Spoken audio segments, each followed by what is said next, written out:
This podcast is produced by Spin Market and Digital.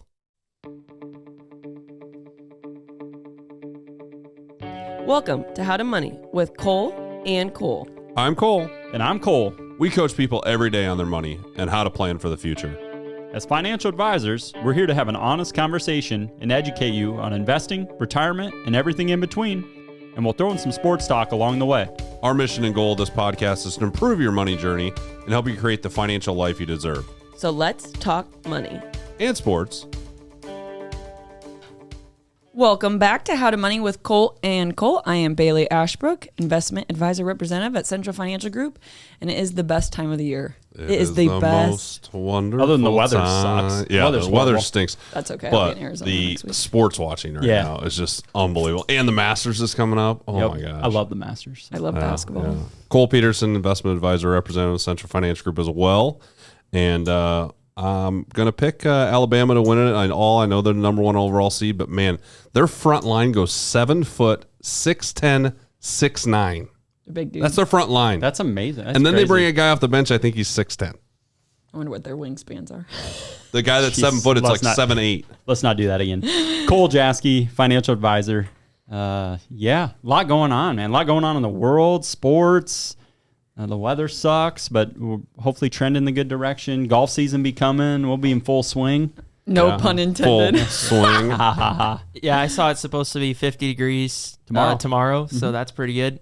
Caleb Westall, producer of How to Money with Cole and Cole, digital designer at Spin Market, and 1 week from being a homeowner. So that's exciting. Cool. Congrats. I didn't know And that. your Panthers have the number one pick in the draft. Yes, I'm not sure if they overpaid for it, but we'll find out if the quarterback is worth it. You always pay up to move in the draft, but sometimes it works out. Sometimes you RG3 it. So Yeah, it we'll doesn't see. work. We'll see. How about the state of Iowa in the tournament right now? It's crazy. All of Cool. 6 teams It's really in. cool. Yeah. And The only one that stinks is my alma mater, you and I. yeah. Drake's in both teams. Iowa's in both teams. Iowa Drake State's had a both good teams. season. They had a really good season. Yeah. And I think Iowa women are going to be the ones to carry the banner. Oh, yeah. I mean, Hopefully I they win the whole thing. legit think they could. I mean, South Carolina, I know you Stinks. guys They're don't on the watch. same side as South Carolina, Yeah. right? So they'd meet Yeah. if they do well, meet in the Final Four is where they in South Carolina's stout. Well, but they got Boston, yeah. which it's crazy though.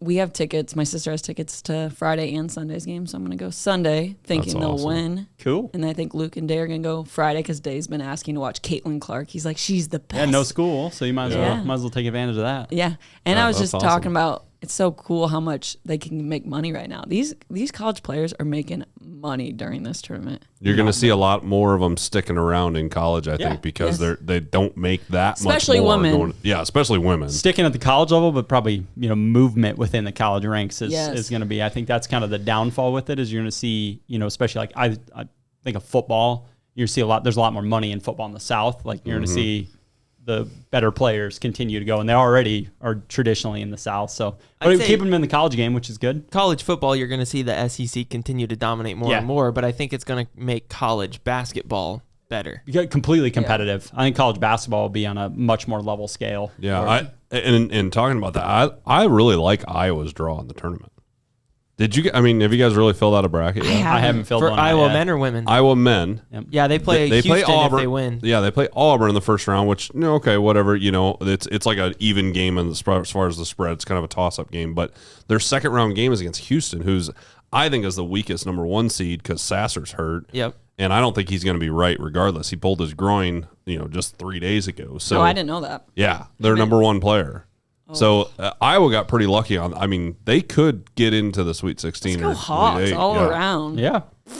All Great, right. great time for the state of Iowa. I just saw this. I didn't look at the notes before the show, but North Carolina, the first ever preseason number one ranked team to miss the playoff. Caleb. Or the History tournament? for all the wrong reasons. That's crazy. And then And they they were in bowed the out. championship game last year. Yeah, that's interesting. yeah, that was why they were preseason number one. They were made And, it to and the they didn't championship. lose anybody. They lost one starter.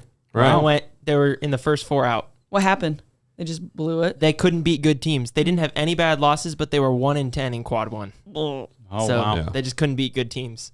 Yeah, they couldn't don't know. finish games. Yeah, It Interesting. was, they're still a good team. Sports stat of the day. If Yeah. they were in the tournament right now, though, I would be like, they're probably going to do something Yep. special. But they're not. So There'll be some bracket busters. It's always I getting that guarantee 12 it. seed. Who, what's that 12 seed that's gonna win Drake. 3 games? Drake. I know. The 12 Could seed. be. This is what this is, you guys are gonna make fun of me, but this was my dream. I wanted to get married, and then I wanted to have my honeymoon be March Madness and Oh like my travel gosh. to different states and watch games, but But So romantic you are, Bailey. that is so fun. Anyways, different arenas. I think it'd be so cool. All right. Anyways, Why don't you tell the people what we're going to actually talk about today? Silicon Valley Bank.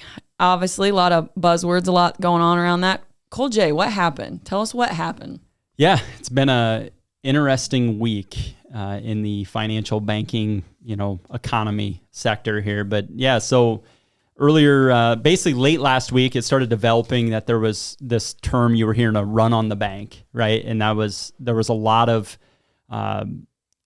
customers of Silicon Valley Bank and some other Midwest or regional banks, not your small banks, not your big banks, but the medium-sized banks. And there was a large amount, they were starting to notice a large amount of cash outflows, and there was kind of talk on the street or in the banking sector that Silicon Valley Bank was having trouble. They were needing to raise money, and they originally were going to do like a stock offering and try to basically sell some stock to raise some cash, and that basically fell through, and then kind of the panic button hit. Stuff hit the fan. Yep, and a lot of money started outflowing basically, and then as of Friday night, they were pretty much what you considered insolvent, or they couldn't meet customer withdrawal requests. Now, so everyone started pulling out their money. They had the money, they had the assets, right? And that's the problem. That's what I want. I want everyone to understand this is, it wasn't a fraudulent based thing. It was a risk metric that they did. Some executives or whoever was managing the risk did a really, really poor job. They had a lot of money tied into 10-year treasuries, basically, and interest rates have moved historically. Cole, what's a 10-year treasury? Yep. So that's a government-backed debt. Basically, you're buying. I could go and buy a 10-year treasury from the government for $10,000. Call it. I'm giving the government $10,000. They're paying me, a coupon or an interest similar to a CD. You go to a bank, same thing, except it's backed by the full faith and credit of the U.S. Treasury. In this bank, Silicon Valley Bank, and a couple others, they put a lot of the money in the 10-year Treasury. Problem is, interest rates went through the roof in a very, very short period of time. So the value of those bonds or what they had in their portfolio went down. When for simple math or simple concept, when interest rates go up, bond values go down if they're longer in duration. But if you hold them to 10 years, they come due at what's called par value and get your interest. So not like there was any money gone. It was just purely they were selling to raise the money, and they were selling it at low values, and really it came to the point they couldn't raise enough cash, and the bank is very large. So, Right. And I want to kind of go back to like how a bank operates a little bit, because I think this is a common misconception in one of my favorite movies of all time, A Wonderful Life. If you've seen that, you see how it operates. It's that analogy has been brought up quite a bit. Has on it? Yeah, because a bank doesn't, Yep.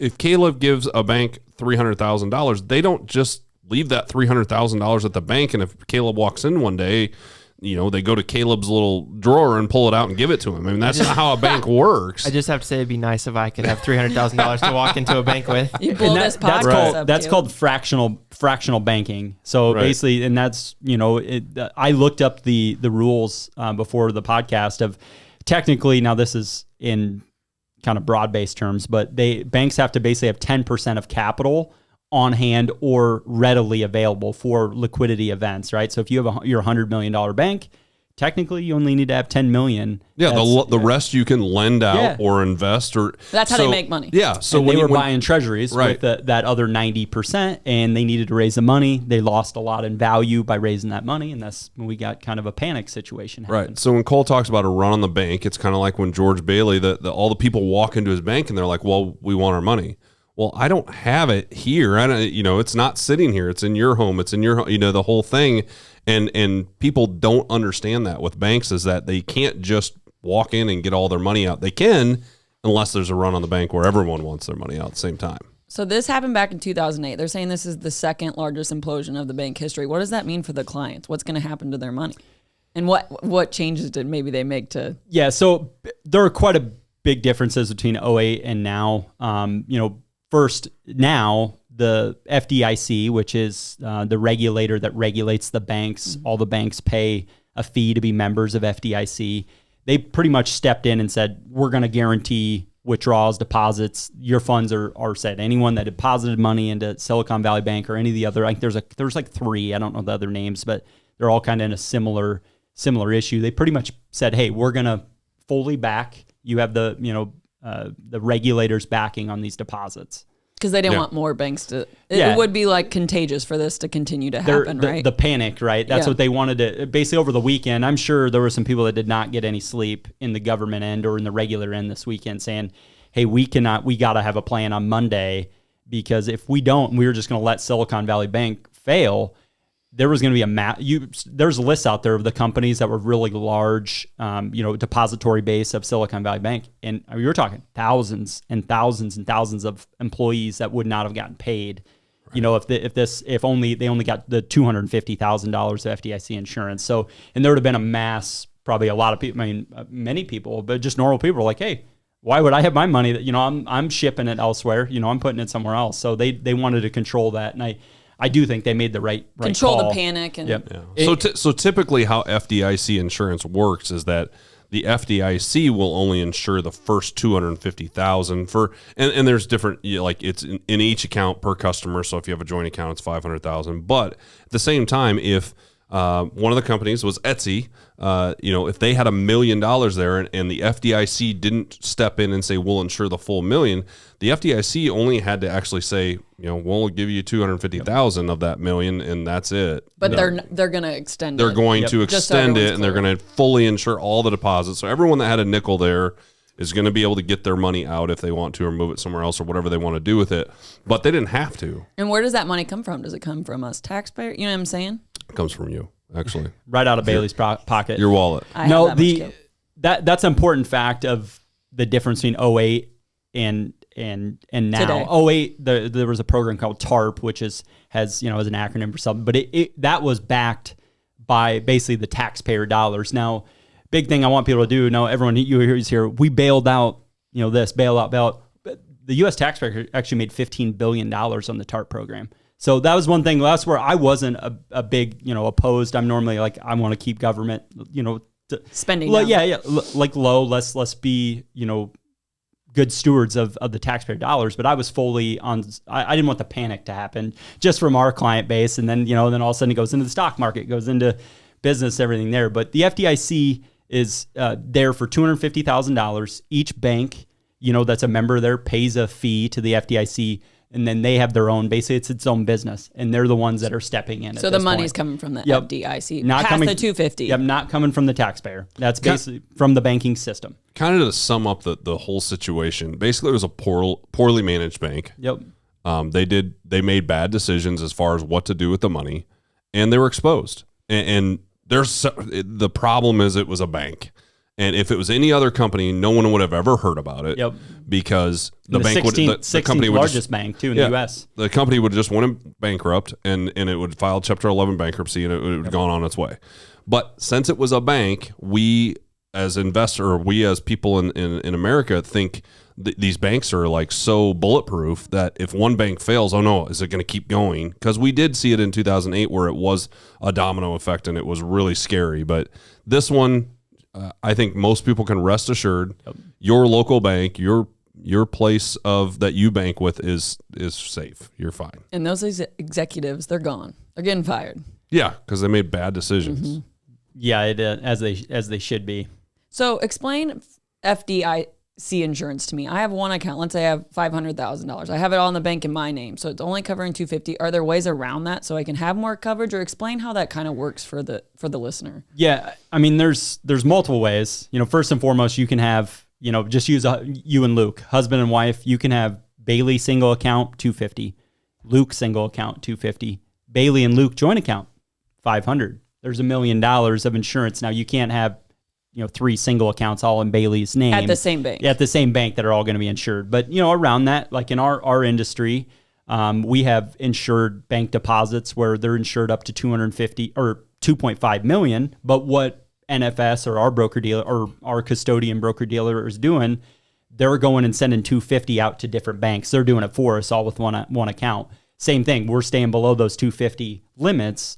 and that's the important thing of understanding, and that's where I think back on this podcast, like what the overall concept of this is understanding what you have. And I think we always talk about that, the education, but knowing that, hey, if you got $1 million in one account, you probably got some liability. You for sure. You've got some risk. There is risk there for sure. I talk to clients that like that all the time when they do have high bank deposits. I'm like, you realize that that's only insured up to $250,000. You should do something different as far as either move it into some of that money into a joint account, or move it into a single account, or invest some of it, whatever you want to do. But if that, not and banks don't fail very frequently, and that's why this is such big news. But when it does happen, people freak out a little bit because that's their money. And it is crazy how many businesses had all their deposits at this bank. You know what I'm saying? Why were they not spread out? It was a huge payroll bank for Silicon Valley. So all these startups, like they had a ton of payroll dollars. So that was the big risk of think of the systemic risk of how far it trickled down into employees. And all of a sudden, the employees had bank accounts there and all the way down, they had businesses. And that's where it couldn't get to. I mean, I'm really glad, the FDIC stepped in just to calm the waters there. And it would have been all done. And we talked about Etsy, right? If you were a person selling something on Etsy and all of a sudden you didn't have your money. Yeah, you didn't have, you weren't able to get paid. That's an economic impact. So that's where I was going to go next. This has a huge economic impact. And they were talking about the Feds raising rates. And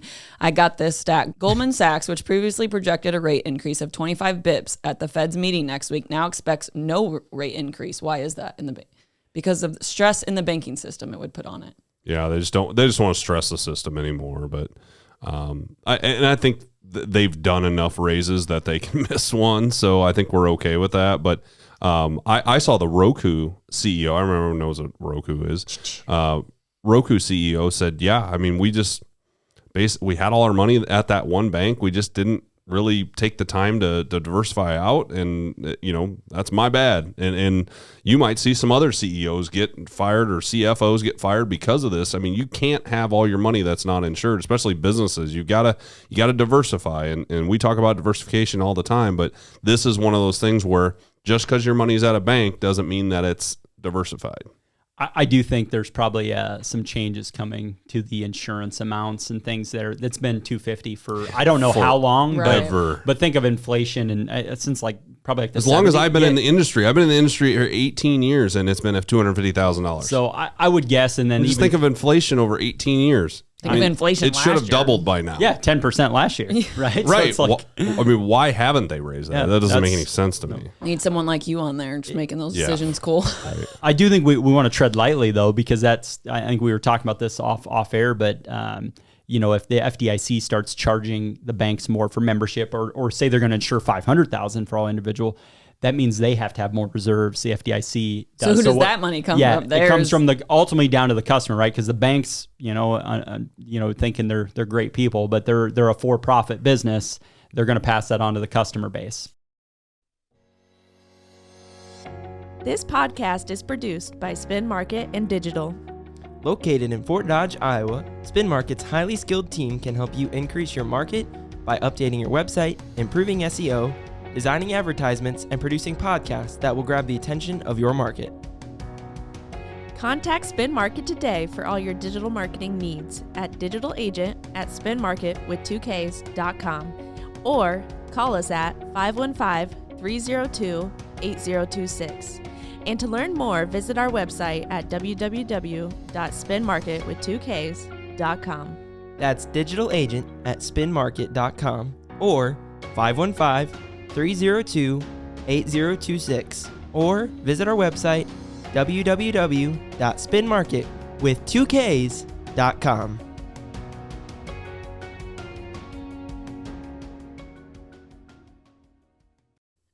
Welcome back to How to Money with Cole and Cole. A lot of heated conversation on the side about basketball, but we're back. Let's do a little dollars and cents.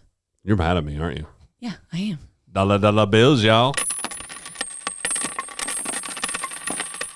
A fiduciary financial advisor makes investment decisions with your best interest in mind. What does that mean? Cole P.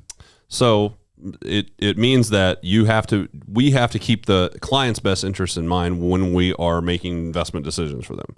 That we can't do what's in our best interest and maybe put them in something that's higher commission or higher fees or anything like that. So we have to, we have to keep the client in mind, and we have to make sure that we are doing what's best for them. So you guys are fiduciaries. So, yes, we are. And it's a legal obligation, right? We're bound legally, similar to any other profession that has the licenses, attorneys, doctors. CPA. Yep, CPAs. Yep, and we have insurance to cover. It's called errors and omissions insurance. So we have insurance to cover if somebody does think that we're not acting in their best interest, and hopefully we don't get any of those complaints, but that people can file complaints and sue us for that, because we do have insurance for that. But thankfully that hasn't happened to any of us in this room, but it does happen.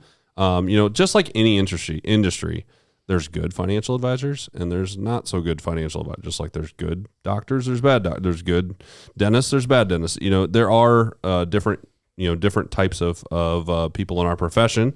But I would always look for somebody that is a fiduciary. We have been getting that a lot, and that's why we brought it up, is a lot of people have been asking. I mean, me and Cole, I think, have came across 3 new clients, like, are you a fiduciary? And it's becoming more popular, and so I just wanted people to know that there are people out there you can work with that are not fiduciary. Yeah. You can be a financial retirement planner and not be a fiduciary. You can't be an investment advisor representative and not be a fiduciary. So what qualifies you to be a fiduciary? What qualifies you? What makes you one? First and foremost, it's our registration. We're investment advisor representatives. There's multiple, types of financial advisors, brokers, all kinds of stuff. So it is important to know, what the person you're working with, whether they're a fiduciary or not, investment advisor, financial planner. There's all kinds of terminology, but the best case to always do is just ask your advisor. And, you can always go and look up on Broker Check. If you ever want to know, it's a FINRA ran organ, which is our regulator. They have a website. You can go and type in Cole Jaski. Yep, and see anything on there. See my licenses, where I'm licensed to do business at. My broker dealers, all the stuff there. So, what if they can't spell Jaski?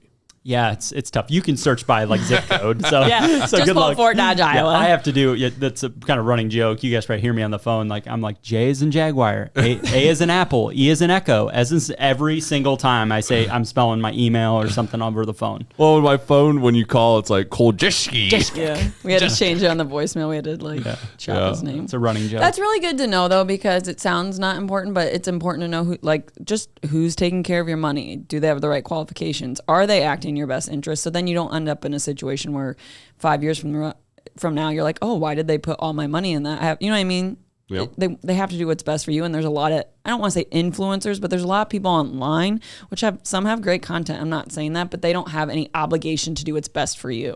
I think that is a huge thing, like TikTok and stuff that are giving advice. And it's kind of scary because it's general advice, but sometimes people take it very real, oh, I need to do that, but they don't know your whole situation. And that's where it's important kind of going back of working with an individual. Yeah, there's general advice, but there's also very specific needs and things that don't apply. You live in a certain state, your taxation's different, versus what they might be. They're blanket statements. Yeah. So be careful of that stuff. And I love how readily available the education is, but it's still, our business is an individualized business still. And I think each scenario is different. It's a little scary how open the information is now on our industry, and it's good, but like you said, but it also is bad. I had a client the other day come in and say, I read online that this whole account is taxable. And I'm like, where did you read? What are you talking about? And I read it online. Okay, well, you can also read a lot of stuff online that's not true. So let's just talk about it. Mm-hmm. So that's usually what we do, is if you have a question, we'll sit down and talk about it instead of trying to read it online. So I'm a client, you will act in my best interest is what I'm gathering. Sometimes. No, yes. Of all course. The time. Yeah. Okay, so we're talking a lot about regulation and the bank. So let's talk about some regulations like annuities, brokerage, how much insurance, that kind of stuff. So Cole P, you put me in an annuity, I put how much in it, how much is covered, like the bank situation. Right. So it's we've been talking all about banks, but what about your investments? What happens with those? So your investments, an annuity is insured by the state of Iowa. If you're in Iowa or whatever state you're in, their insurance division is insuring those up to $250,000 as well. So if you have $100,000 in ABC company annuity, and that ABC company were to go out of business, you would be fully insured up to that $100,000. Now, if you have $1 million in there, you're not insured up to the $1 million. So, a lot of times we try to make sure that the max you have in an annuity at a company is $250,000. All right, so you got me covered on my annuities. What about my brokerage account, Cole? What kind of insurance covers that? Yeah, so the federal banking system has FDIC. In the securities industry or our industry, it's SIPC. And that is basically our insurance coverage, with coverage up to $500,000 of insured coverage. So if you're a broker, if you have $500,000 in a brokerage account, your broker dealer or wherever goes bankrupt or goes away, there's insurance amount up to $500,000 per individual. So $1 million. If you have Bailey and I or Bailey and Luke have a joint account, it's $1 million coverage. So very similar to the FDIC model. I will say one big difference though is, and I was, makes me more comfortable knowing, especially right now with all the, banking headlines and stuff going on, is broker dealers are required to have more reserves we talked about fractional banking where you kind of only have to have a portion on hand. In the broker dealer industry, it's about 25% of all your assets versus the federal banking system is about 10%. Yeah, that's so we have to have quite a bit more reserves. Now, I'm not saying there's not risk there. There's risk in every broker dealer business model, whatever it might be. But know that there are higher coverage limits and also a little bit more or a little tighter regulations on the reserves. So we were talking about the bank that had $100 million. They only technically have to have $10 million that's on hand. If it was a $100 million broker dealer or Fidelity or whoever holds the money, they have to have 25 million, obviously. So just the difference is they got to have more cash on hand available to them, maybe at the bank. Yeah.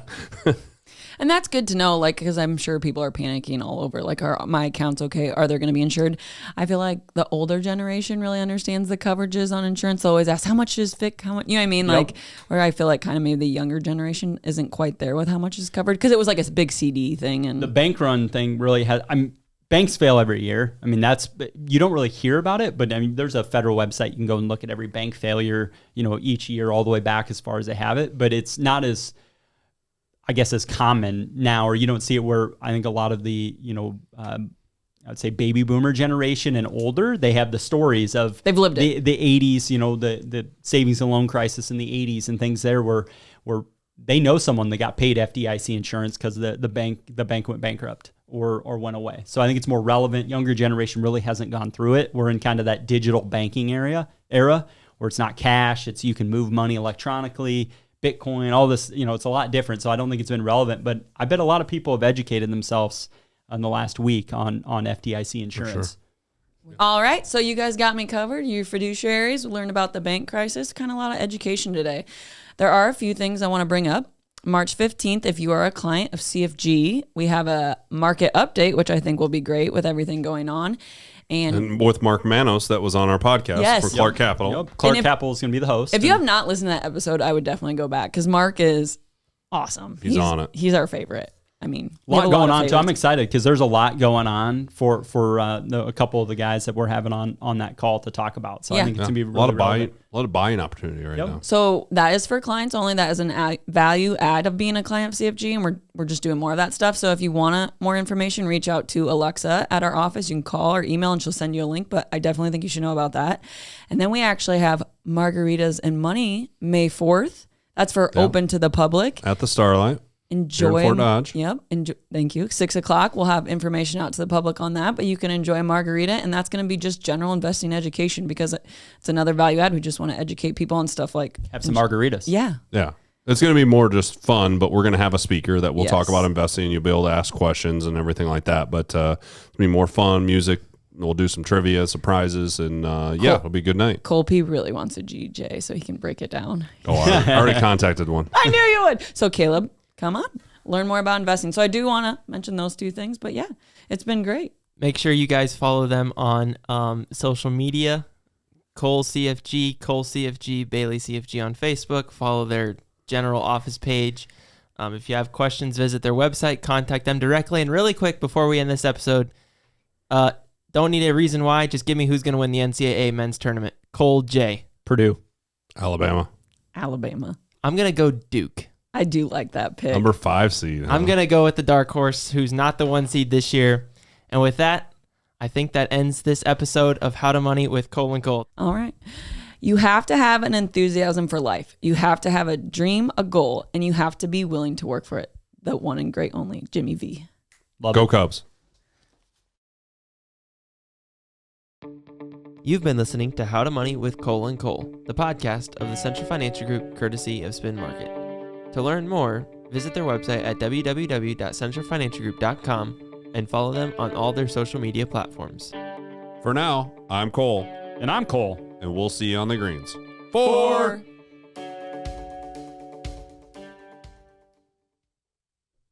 Securities and investment advisory services offered through Royal Alliance Associations Incorporated, member FINRA, SIPC. Royal Alliance Associations Incorporated is separately owned, and other entities and/or marketing names, products, or services referenced here are independent of Royal Alliance Associations Incorporated. Material discussed is meant for general informational purposes only, and it is not to be construed as tax, legal, or investment advice. Please note that individual situations can vary. Therefore, the information should be relied upon when coordinated with individual professional advice. Past performance is no guarantee of future results. Diversification does not insure against loss. Any guarantees discussed refer only to fixed insurance products and are backed by the financial strength and claims paying ability of the issuing insurance company.